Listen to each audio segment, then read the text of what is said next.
I'll give you a couple of healing techniques. One is you place the hands on these points called neurovascular points, and you just let that feeling come to the surface to be processed instead of being stuck in the amygdala where it causes chaos, repeating the thought or emotion even though it's already passed. And you can do this anytime you have that stressed feeling, other emotions as well.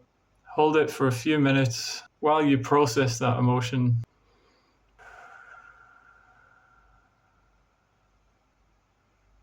So after 10 seconds, you might feel a little relief and it continues. Another technique you can use is to place the right hand over the chest, connecting with your heart.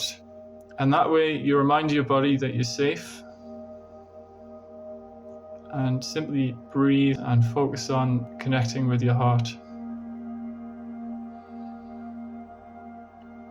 One technique to go with this is called the inner smile.